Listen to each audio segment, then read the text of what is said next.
पुष्पांजलि केवी स्टूडियो के कार्यक्रम कहता बेगूसराय बढ़ता बेगूसराय में सभी दर्शकों का हार्दिक अभिनंदन करती हूँ, स्वागत करती हूँ। हमारा एक YouTube channel stars of Begusarai है, जिस पर आप बेगूसराय के जाने माने और उभरते व्यक्तित्व से रूबरू हो सकते हैं। कृपया हमारे चैनल को लाइक करें, सब्सक्राइब करें और शेयर करें। आज हमारे बीच एबीवीपी नगर सहमंत्री नगर इकाई बेगूसराय व जीडी कॉलेज छात्र संघ प्रतिनिधि आदित्य राज जी उपस्थित हैं।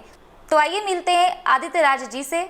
नमस्कार आदित्य राज जी, हमारे केवी स्टूडियो में आपका बहुत बहुत स्वागत है। नमस्कार डॉक्टर रतन सर और केवी स्टूडियो को धन्यवाद ज्ञापन करता हूँ अखिल भारतीय विद्यार्थी परिषद से कि हम जैसे युवाओं को अपनी बात रखने का मौका दिया।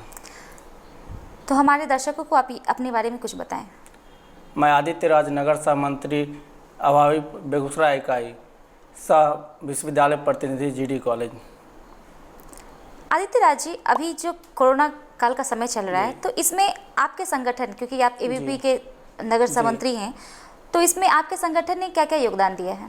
देखिए, कोरोना काल का जो शुरुआती पीरियड था, तभी से हमारी संगठन अखिल भारतीय विद्यार्थी परिषद लोगों की सेवा में, चाहे वो राहत सामग्री से लेकर हो या विद्यार्थियों तक सही बात पहुंचाने का, जैसे कि कॉलेज की गतिविधियां जो होती है, सुदूर बैठे छात्र छात्रा इन सब चीज़ों से अनजान रहते हैं कि कॉलेज में क्या हो रही है। जैसे ऑनलाइन कुछ भी होती है तो उन तक सूचनाएं नहीं प्राप्त हो पाती है। तो हम अखिल भारतीय विद्यार्थी परिषद के कार्यकर्ता लोग जगह जगह पर अपना एक हेल्पलाइन नंबर स्टार्ट किए हैं और उनसे छात्र छात्राओं को सही जानकारी मिल पाती है और अपनी जान जोखिम में डाल के एक तरह से कह सकते, क्योंकि अखिल कोरोना काल में कोई भी लोग नहीं चाहता या किसी के पेरेंट्स नहीं चाहते कि उनके बाल बच्चे घर से बाहर निकले या लोगों की सेवा में जाए, लेकिन हम लोग पूरी तत्परता और समर्पित भाव से लोगों की सेवा की और जगह जगह जाके हजारों लोगों के पास जाके उनसे दुख सुख की बातें की कि किस तरह से आपका जीवन यापन हो रहा है। प्रवासी जितने मजदूर आए थे उनसे बातें की, उनको राहत सामग्री दी। जैसा कि आप लोगों ने भी न्यूज़पेपर में पढ़ा हो कि एबीवीपी पूरी तरह से पूरी तन्मयता के साथ लगी हुई है। तो हम लोग कोरोना काल से लेकर अभी तक, अभी बाढ़ की विविधताएँ आई हैं तो अभी हम लोग भी पूरी तरह से लगे हुए हैं, चाहे वो बांध पे मरम्मत का कार्य या लोगों के राहत सामग्री बांटने में, हम लोग पूरी लगन के साथ लगे हुए हैं। आदित्य राज जी, ये महज इत्तेफाक है कि आप छात्र राजनीति में आए या फिर पढ़ाई के दौरान ही आप इसके बारे में सोच रहे थे? देखिए, छात्र राजनीति में आने के पीछे एक बहुत ही मज़ेदार घटना है। 2019 में हम लोग जीडी कॉलेज में एडमिशन लिया एमएससी में। तो हम लोग जीडी कॉलेज में नियमित छात्र हैं, अभी तक जितनी भी क्लास हुई हम लोग नियमित किए तो देखा कि बहुत सारी कमियां हैं जीडी कॉलेज में। बिल्कुल। पढ़ाई के दौरान जैसे कि लैब की व्यवस्थाएं नहीं है, पानी की व्यवस्थाएं नहीं थी। तो इन्हीं बात को लेकर हमारा ग्रुप 20-30 विद्यार्थी थे, उनका ग्रुप प्रधानाचार्य महोदय के पास गए। लेकिन समस्या यही थी कि जीडी कॉलेज प्रधानाध्यापक के पास पहुंचने के लिए एक सामान्य स्टूडेंट को बहुत सारी चीज़ों से गुजरना पड़ता है। मैं गया तो अपने ग्रुप के साथ, तो वहाँ देखा कि कुछ स्वघोषित नेता, छात्र नेता, जो छात्र नेता है नहीं, बस कॉलेज कैंपस में प्रशासनिक भवन में बैठे रहते हैं। उन्होंने कहा कि वहाँ जाने से पहले मेरी परमिशन लेनी पड़ेगी। जी। मैंने पूछा कि आप हो कौन? हम कोई भी हैं, तुमको उससे क्या मतलब? मेरी परमिशन के बिना प्राचार्य महोदय से तुम बात नहीं कर सकते। हम बोले कि भाई हम लोग छात्र हैं, अगर हम ना बात करें बात तो कौन करेगा बात? बिल्कुल, बिल्कुल। तो एक ये खिल्लस थी हमारे मन में कि चलो भाई, अगर इस तरह का स्तर रहा है विद्यार्थी का जीडी कॉलेज में, तो हमको इस स्तर को पूरी तरह से बदलना है और छात्र छात्राओं के लिए कुछ करना है। तो इसको देखते हुए हम लोग छात्र राजनीति की तरफ पुरुषोत्तम जी, जो अभी वर्तमान छात्र संघ अध्यक्ष हैं, उनके नेतृत्व में हम लोग अपना काम कर रहे हैं। जी। तो आदित्य जी, छात्र संघ में जी हमारे महाविद्यालय के प्रोफेसर्स का कितना योगदान रहता है? बहुत बढ़िया योगदान रहता है। वो लोग इंकरेज करते रहते हैं कि तुम लोग छात्र संघ में आकर कॉलेज के परिदृश्य को बदलो।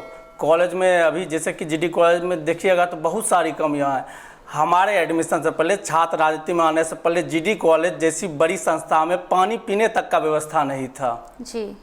हम लोग जब छात्र संघ से जुड़े तो प्रधानाध्यापक महोदय पर दबाव डालकर जगह जगह पानी पीने की मशीनें लगवाई। जी। युवा छात्र छात्राओं का जी। राजनीति में आना कितना सही है? देखिए, अगर देखा जाए युवा छात्र छात्राओं को तो ज़्यादा मतलब पढ़ाई से रखनी चाहिए, लेकिन अगर पढ़ाई में बाधा हो तो उस चीज़ को दूर करने के लिए किसी ना किसी को तो इसमें आना ही पड़ेगा। जी बिल्कुल। तो हम लोग अपने अंतर मन में सोचे कि भाई क्या कर रहे हैं हम लोग, एक विद्यार्थी होकर विद्यार्थी के अधिकार को नहीं समझ पा रहे हैं, हमारे साथ गलत हो रहा है, तो हम विद्यार्थी जीवन में रहते हुए भी उसका विरोध नहीं कर पा रहे हैं। तो हम लोग का एक बेहतर प्लेटफॉर्म रहा छात्र राजनीति में आने का। और उसके बाद देखिए अभी जीडी कॉलेज का परिदृश्य कुछ और है, हम नियमित कार्य कर रहे हैं। जैसे अभी साइकिल स्टैंड का मुद्दा था, जीडी कॉलेज में अनगिनत साइकिल चोरी हुई, प्रधानाध्यापक महोदय को हम लोगों ने बहुत सारे मांग पत्र दिए, तब जाके आज की सुबह साइकिल स्टैंड खुलवाया गया है हम लोगों के कहने पे। बहुत ही सकारात्मक कार्य किया आपने। आदित्य जी, जब आप छात्र राजनीति में आए जी, तो आप में क्या क्या परिवर्तन हुए? देखिए, हमारी जो संगठन है अखिल भारतीय विद्यार्थी परिषद, इसका एक सिद्धांत है ज्ञानशील एकता। हम लोग उस सिद्धांत को मानते हुए आगे बढ़ रहे हैं, तो स्वाभाविक बात है कि खुद के स्वभाव में बहुत सारी परिवर्तन आएगी। जैसे कि पहले हम लोग फ्री रहते थे, लेकिन अब लोग एक संगठन से बढ़ने के बाद बहुत सी चीज़ें सोचनी पड़ती है कि कहीं किसी का विरोध ना हो जाए, कहीं किसी का विरोध ना हो पाए हम लोगों का। ऐसे आती डालना पड़ती है जिससे कि हाँ लगे कि भाई ये अखिल भारतीय विद्यार्थी परिषद का कार्यकर्ता है, तो बहुत सारी चेंजिंग आती है हम लोगों में। आदित्य जी, देखा गया है कि हमारे महाविद्यालय में बहुत दूर दूर से सुदूर गांव से भी छात्र छात्राओं का नामांकन है। तो क्योंकि बहुत महाविद्यालय दूर रहने के कारण लोग छात्र छात्राएँ आ नहीं पाते हैं, तो आपकी संगठन इस विषय में क्या कार्य कर रही है? अखिल भारतीय विद्यार्थी परिषद शुरू से ही महाविद्यालय की ओर चलो अभियान के तहत काम कर रही है। और वहाँ ये निवेदन किया जाता है कि आप लोग महाविद्यालय में आइए, गुणवत्तापूर्ण प्रोफेसर्स लोग हैं उनसे पढ़िए और बेहतर शिक्षा ग्रहण कीजिए। हम लोग लगे हुए हैं पूरी तरह से, स्टूडेंट भी आते हैं। आप यकीन नहीं मत कीजिएगा कि एमएससी का क्लास करने के लिए पहला दिन सिर्फ मैं एक सिंगल स्टूडेंट आया था और अभी 60 स्टूडेंट आ रहे हैं। वाह वाह। हम लोगों ने हर एक डिपार्टमेंट का एक ग्रुप बना दिया है, सुदूर इलाके के लोग भी सही जानकारी लेते हैं, नियमित क्लास आते हैं। समस्तीपुर, खगड़िया, बलिया, इन सब जगहों से विद्यार्थी आ रहे हैं, तो परिवर्तन हो रही है। बिहार की जो वर्तमान राजनीति है, इस मुद्दे पे आप क्या कहना चाहेंगे? देखिए, बिहार की वर्तमान राजनीति पर तो कुछ नहीं कहना चाहूँगा, लेकिन एक सोच के अकॉर्डिंग, मैं अपने निजी सोच के अकॉर्डिंग कहना चाहूँगा कि बिहार की राजनीति 10th क्लास में जो क्रैश कोर्स होती है उस तरह की हो गई है कि जब एग्ज़ाम नज़दीक हो तो क्रैश कोर्स 2 महीना का कर लो और उसमें पढ़ लो और पास हो जाओ। उसी प्रकार अभी नीतीश सरकार और सुशील मोदी की सरकार कर रही है।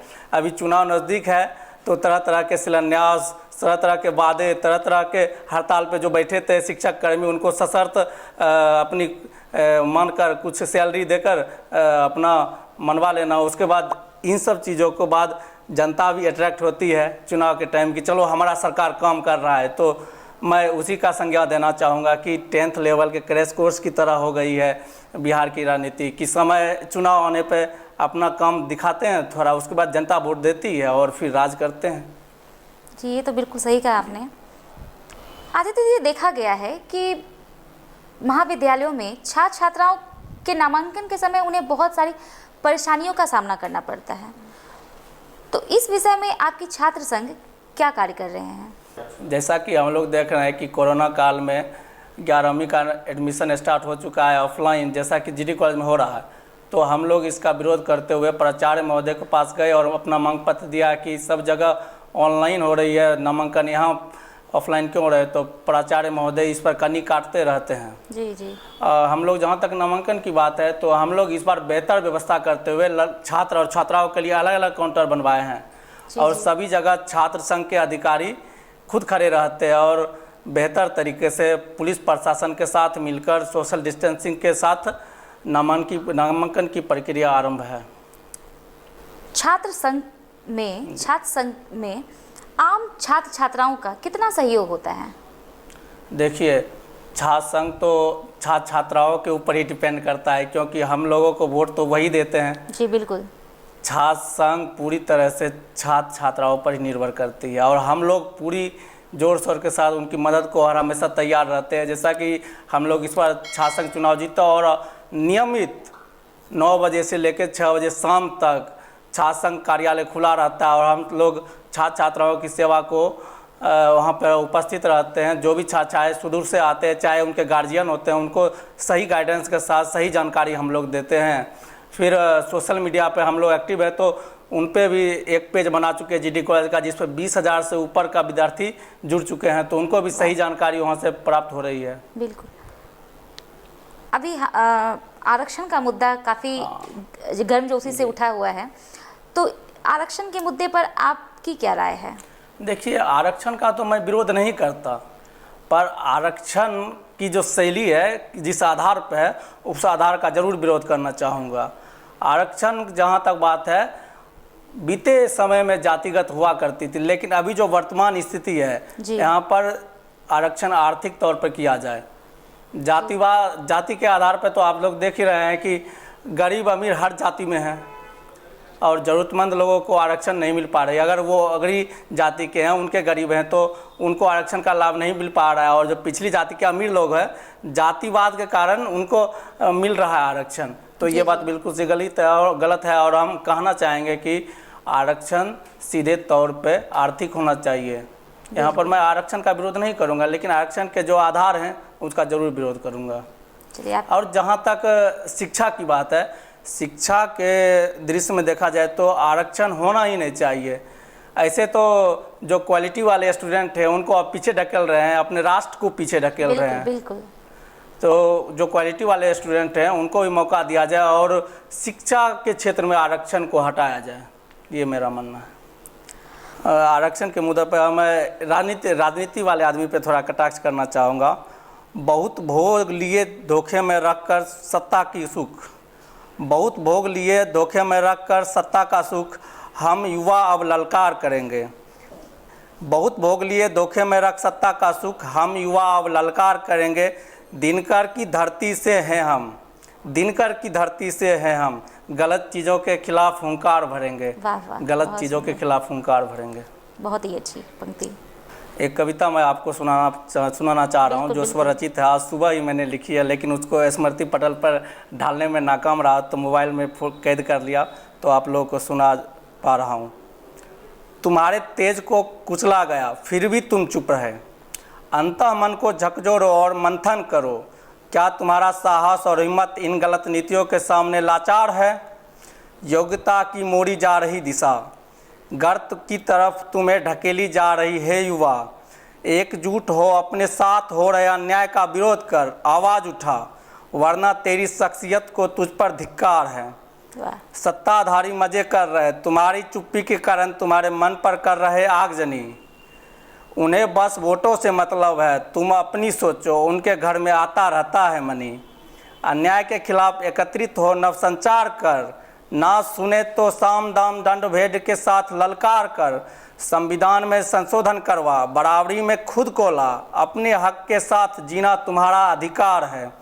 संघर्ष थोड़े कठिन होंगे, चिंगारी बुझाई जाएंगी, आवाज़ जो तुमने उठाई तुम्हारे आवाज़ को दबाई जाएगी। इन परिस्थितियों में खुद को आग और तूफान बना। अन्याय के लड़ाई लड़कर फांसी पर झूले थे राजगुरु सुखदेव और भगत सिंह, अपने रक्त में भी राष्ट्रवादी और क्रांतिकारी जोश जगा। सही चीज़ों को सबके लिए समान कर, जो है हकदार उसे हक दिला। बेसहारों और गरीबों की क्या कर मदद, अपने हाथों से उसे समान रूपी घूंट पिला। कब होगा परिवर्तन, कब आएंगे अच्छे दिन, माँ भारती को इसका है इंतजार। सब हो बराबर, सब रहे मिलजुल कर, ना रहे कोई शिकवा गिला, यहाँ सबकी सरकार है। बहुत दिनों से थी कुंठित, राम राज फिर चली आए, यही भारत की पुकार है, यही भारत की पुकार है। वाह, बहुत ही सुंदर कविता। आदित्य जी, आपकी जो ये कविता के रूप में संदेश है वो हमारे दर्शकों को और स्पेशली उन युवा छात्र छात्राओं तक ज़रूर पहुँचेगी और वो इस चीज़ को ज़रूर सुनेंगे और उस चीज़ को फॉलो करेंगे। अंत में मैं ये पूछना चाहूँगी कि डॉक्टर रोशन सर के द्वारा चलाया जा रहा केवी स्टूडियो के माध्यम से उन प्रतिभाशाली जो अभी तक सामने नहीं आए हैं, जो दर्शक जिन्हें नहीं जानते हैं, उनको एक प्लेटफॉर्म दिया जा रहा है। तो इस विषय में आप क्या कहना चाहेंगे? देखिए, मैंने शुरू में कहा था कि केवी स्टूडियो और रोशन सर की जो टीम है वो बेहतर काम कर रही है। जो युवा कुछ बात बोलना चाह रहे थे, कुछ बेगूसराय की जनता को कुछ बात सुनाना चाह रहे हैं, उनके लिए बेहतर प्लेटफॉर्म है। अपनी बात को रखने का और अपने कॉन्फिडेंस को बढ़ाने का एक बेहतर प्लेटफॉर्म है। अपनी बातों को सही तरीके से रखना के एक बेहतर प्लेटफॉर्म को लेकर केवी स्टूडियो का धन्यवाद।